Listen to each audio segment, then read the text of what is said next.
3 நாளா கடை லீவுங்க. அதனால வந்து எந்த ஒரு காய்கறியும் வாங்கல. பாருங்க கூட எல்லாமே காலியா தான் இருக்கு. எல்லாமே காலி. இப்பதான் நம்ம வண்டியில வந்து காய்கறி வந்திருக்கு. அவ்வளவுதான் எல்லாமே இது பண்ணி காய்கறி எல்லாம் கொட்டி எல்லாமே இது பண்ணணும்.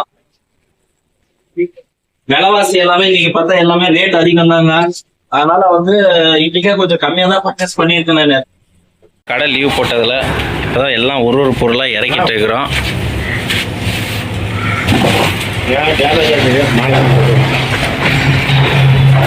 பாருங்க இதெல்லாம் 3 நாள் லீவுன்றனால எல்லாம் கடைக்கு வந்து ஃபுல்லாக ஐட்டம் ஆர்டர் போட்டிருக்கோம்.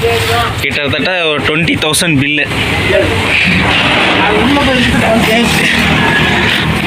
அதே மாதிரி இன்றைக்கி நம்ம கடையில் வந்து காயும் பார்த்தீங்கன்னா ஃப்ரெஷ்ஷாக தான் எல்லாமே வாங்கிட்டு வந்து இறக்கியிருக்கோம். ரேட் வைஸ் பார்த்தீங்கன்னா தக்காளி வந்து கிலோ 30 ரூபா, கேப்சிகான் வந்து பார்த்தீங்கன்னா கிலோ 60 ரூபா, இந்த கோஸ் வந்து பார்த்தீங்கன்னா கிலோ 30 ரூபா, கத்திரிக்காய் வந்து பார்த்தீங்கன்னா 60 ரூபா, இது வந்து க்ரீன் மட்டர்ன்றது வந்து பார்த்தீங்கன்னா 70 ரூபா, பீன்ஸ் எல்லாம் வந்து பார்த்தீங்கன்னா 60 ரூபா, கேரட் வந்து 40 ரூபா, வெண்டைக்காய் வந்து 60 ரூபா, வெள்ளரிக்காய் வந்து பார்த்தீங்கன்னா கூலிங்க்கு 10 ரூபா.